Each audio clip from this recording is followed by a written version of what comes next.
Цэн тогруу хаврын үлрэл ирж сумын төвийн сургууль сурдаг дулмаа охин амралтын өдрөөрөө аав тагаан гэрийн зүг сэтгэл догтлон явна. Дулмаагийн гэр сумаас ердөө 20 км зайд үдсгэлэнт нуурын хажууд байдаг. Өв сургамал сайхан ногоорч амжаагүй. Гандуу шаргал харагдах хэдийч үдсгэлэнт цэн тогруу нүүдлээсэн ирж нуурынхаа мөсийг гисхийг хүлээн хосоорон харагдах нь сэтгэл сэргэм үнэхээр сайхан байдаг ажээ. Дулмаа охин өглөө эртлэн босож нуурынхан эргэр очлоо. Олон зүйлийн нугас эргийн шувууд ирж нуур амь орсон юм шиг шувуудын дуу хаасайгүй дуугарч жигтэйх сайхан байлаа. Энэ жил хос цэн тогруу маань нуурынхаа зэгсэнд үүрлэх болов яах вэ гэсэн бодол дулмаагийн санааг зовоож. Гантай байж өвөл хүндхэн болсон болохоор нуурын зэгсийг мал ихээр идэж өвлжлөө. Гэхдээ энэ хоёр тогруу маань энэ жил үүрлж чадахгүй боллоо то хөөрхий гэсэн аавынх нь ярьсан яриа бодогдож өглөө бүр нуурын эрэхт ирж хос тогруугаан үүрлсэн эсхийг шалгаж харна. Ингэсээр бараг 14 хоног өнгөрч тогруунууд үүрлээгүй хэвээрэл байлаа. Нэгэн сайхан өглөө дулмаагийн ээж туглаан бэлчээрд гаргачаад гэртээ ирлээ. Хоёр тогрууны нэг нь харагдахгүй байна. Манай хоёр үүрлж эхэлсэн болов уу да. Тийм гэж юу? Ямар гоё юм бэ? Алив би очиж харцгаад ирээ. Энэ үг дулмаа охины сэтгэлийг хөдлөж гараад гүйлээ. Тэгсэн нэрэл ганц тогруу нуурын захад идээшиж уга харагдлаа. Дулмаа гэртээ хараад энэ өдрийг дэвтэртэн тэмдэглэжээ. Учир нь тогруу өндгөө 30 хоног дарж дэгдэхэ болгодгоо гэж аавынхан ярьсныг тэрээр сайн санаж байлаа. Ийхүү дулмаа охины хувьд 30 хоногийн дараа дэгдэхэнүүд өндгнөөсөн гарандаа гэж бас нэг хүлээлт эхэллээ.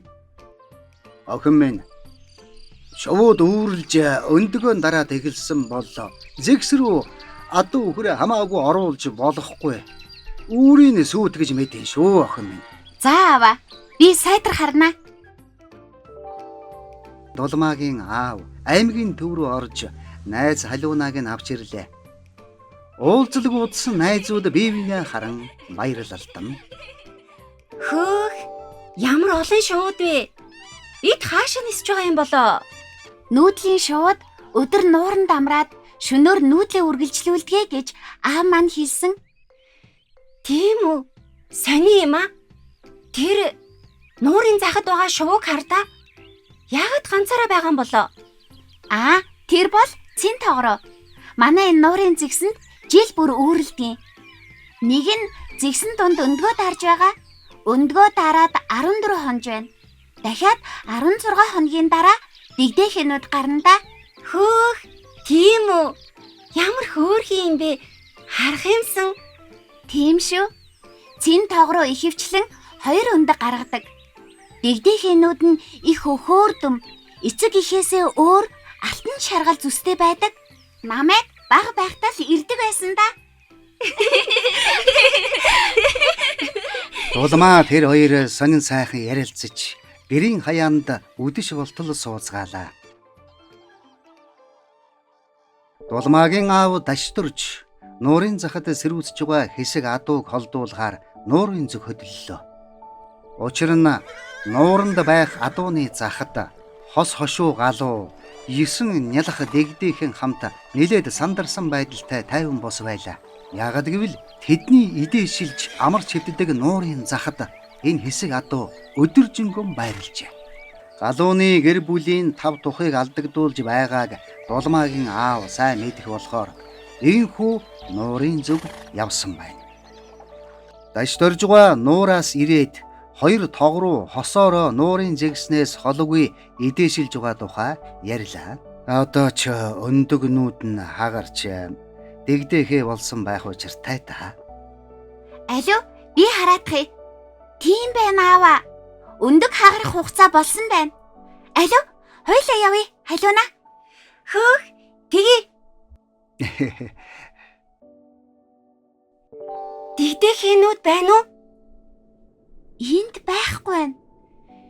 Чи харж байна уу? Алгаа. Үүрэндээ ч алга байна. Хэнэн ч дэгдээхээ олж харсангүй. Хоёр охин гэртээ харьцгаалаа. Хоёр охиныг дэгдээхий харж чадаагүй тухай аав нь сонсоод нялх дэгдээхэнүүд жижигхэн болохоор тийм ч амар харагдахгүй л дээ. Өндөр өвсөнд олж харах хэцүү. Хэд хоногоос нэг жаахан том болоод эцэг эхтэйгэн хамт зэгснээс хол тачир өвстэй газар руу гарч ирэх байх. Тэр үед л та хоёрт сайн харагдан та. Манай нууранд өмнө нь хоёр хос цэн тог руу ирж үүрэлдэг байсан. Нуурын хойнд байгаа хатаж буй зэстэй жижиг нууранд өмнө нь өөр хос цэн тог руу үүрэлдэг байсансан. Харин тий. Харамсалтай нь хур бороо багтай сүүлийн хэдэн жил энэ жижиг нуур усгүй болж зэгсийн мал идэж шувуу үүрлэх аргагүй болсон. Гэхдээ зэгсийг хамгаалж чадвал бороотой жилүүдэд нуур сэргэж тог руу маань буцаад ирэх байхаа. Тэр жил туймэрт энэ жижиг нуурын зэгс юучгүй болтол шатаж түүнээс хойш сайн сэргэж чадахгүй байгаа юм да. Харин тийм ээ. Дулмаагийн аав энэ орой тэдэнд нуурын тухай амьтдын талаар олон сонирхолтой баримтуудыг ярьж өглөө. Энэ яриаг сонссон халиунаад цэн тогрууны тухай олон зүйлийг мэдэх хүсэл улам их нэмэгдэнэ. Хаврын улирал дуусаж нүүдлийн үедээ нууранд бууж амардаг шувуудын тоо цөөрч зөвхөн цусаж амардаг болон энэ орчимд үүрэлдэг нугас, галуу болон хум зэрэг шувуудл хосоороо дэгдээхийнүүдэн дагуулад хөвж яваа харагдана. Зэгстэй нуур бол зөвхөн тогруу гэлтгүй. Олон зүйлийн усны шувуудын үүрлэж, үр төлөөн бойжуулдаг маш чухал амьдрах орчин болдог. Усны шувууд үүрлэх төдийгүй нуурын захаар идээшилж, ургамлаар хоолдог онцлогтой. Нуурын захад ногоон ширэг өвстэй газарт олон тооны галуу сүргэлэн бэлчгэн үнэхээр сайхан байдаг. Иймд шувуудын үржилийн үед нууранд мал олон тоогоор удаан хугацаад байлгаж болохгүй. Ингэх нь шувуудын амар амгалан байдлыг алдагдуулдаг юм а гэж дашдоржгүй байнга сануулдаг нь цаанаа ийм учиртай аж. Зуны нэгэн нартаа өглөө халиуна ганцаараа туглаа тууж яваад нуурын захад хос тог руу шаргал өнгөтэй шувуу дагуулan хамт идээшилж байгааг олж харжээ. Хос цэн тог руу маань өөр жижигхэн хоёр шаргал шувуутай хамт байхыг харлаа. Тэр хоёр чинь дэгдэхийнүүд шүү дээ. Би чамд дэгдэхийнүүд эцэг эхээс өөр зүстэй байдгаа гэж хэлсэн штэ. Ийхүү хос цэн тог руу маань хоёр хөөхөн дэгдэхийний хамт өдөр бүр нуурын заахад тодоос тодгих чинь харагддаг болжээ. Цэн тог руу бол үнэхээр үдсгэлэнтэй шувуу. Тог руугүй нуур эзэнгүү айл шигэ гэж аав минь ярьдаг. Юутай үнэн бэ гэж дулмаа охин байн бодно. Өдөр хоног өнгөрч дэгдэхийнүүд том болсоор байлаа. Цэн тог руу 130 см өндөр, 120 см урт биетэй шувуу бөгөөд толгоон ар шилэн хүзүүгэн дагаад нуруугаан хүртэл цагаан өнгөтэй тул энэ зүсээр нь бусад тог руунаас амархан ялгаж болно. Хүзүүний өмнө хэсэг болон цээж, хэвлийн хар зүстэй тул чанга өөдөөс хар зогсож байхдаа хав хар өнгөтэй харагддаг онцлогтой. Биеийн бусад хэсэг нь хар хөхөө, харин далавч сүүл нь цайвар хөх зүстэй байдаг.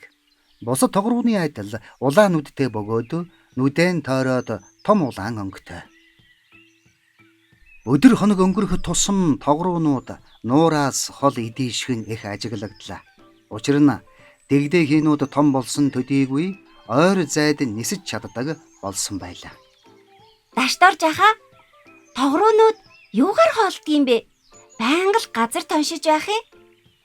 За, тог руу бол усны сээр нуруугүй амьтад болох шавж төдийгүй мэлхий мөн ус намгарах газар амьдардаг жижиг мэрэгч амьтдаар хооллогоос гадна хүчтэй хошуугаран хөршийг тоншиж ухаад эрвээхэн авгалдааг түүж иддэг тухай судлаачид ярьдаг. Ингэж хооллох нь тухайн нууранд тэжээл болох амьтдын тоо толгоо хэд олширч охирдол үүсгэхээс сэргийлдэг сайн талтай л гэдэг. Тийм болохоор тогрууга хамгаалж чадвал нуураа хамгаалж байна л гэсэн үг шүү дээ. Тийм би. Тийм ээ. Удалгүй 8 дугаар сарж дундаан орж халуун намраар цэн тогрууны гэр бүл өглөөдөө нуураас гарч нисээд хойд голын хөндийд өдөржин өнжөөд оройдоо зэгстэй нуурандаа ирж хоноглох нь ажиглагдлаа. Ингиж ойр зуур нисэж шилжилт хөдөлгөөн хийх нь дэгдэхэнүүдэд маш чухал дадлага сургуульд болдог бөгөөд удалгүй урт удаан хол замд нүүх ёстой болно. Шувуудын нүүдэл бол улирлын шинжтэй хийгддэг томоохон шилжилт хөдөлгөөн учраас залуу шувууд үүнд сайн бэлдэх хэрэгтэй болдог ажээ. Тэд нүүдлийн үедээ хүчтэй салхи, засан шуурга зэрэг олон саад бэрхшээлтэй нүүр тулдаг учраас эсэм мэнд өвлжих газартаа хүрнэ гэдэг маш их төвчээр чадвар шаарддаг байна. Ийм учраас эцэг өвгөд маань нүүдлийн шувуудыг нууранд нь тайван байлгаа гэж захиж ирсэн уламжлалтай. Намрын дунд сар болж хичээлийн үлрэл эхлэх гэж байгаа тул халиуна аймгийн төв рүү гэрлүүгэн харих. Харин дулмаа сумын төв рүү явах цаг ойртсоор. Цэн тогрууны чанга гэгч дуу гаргахыг сонссон дулмаагийн аав. Тогруунууд маань удахгүй нүүдлэн хийх цаг нь болж байна да. Хүүхдүүд минь. Миний ч гэсэн аймаг руугаа буцах цаг болж байна да. Би ч бас цэн тогруутайгаа адилхан гэрээ орхиод явах болох нь дээ. Тийм ээ. Гэхдээ тогруутайгаа хамт ирэх хавар дахиад л ирнэ шүү дээ. Тийм дээ.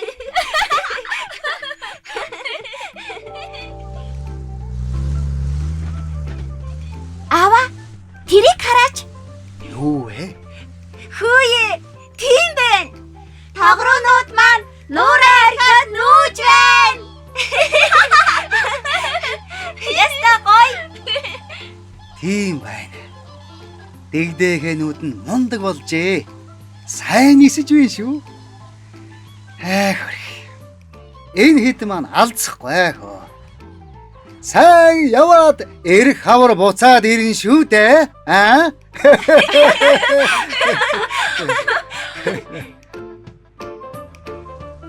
Сайн яваад эрх хавар заавал ирээрээ.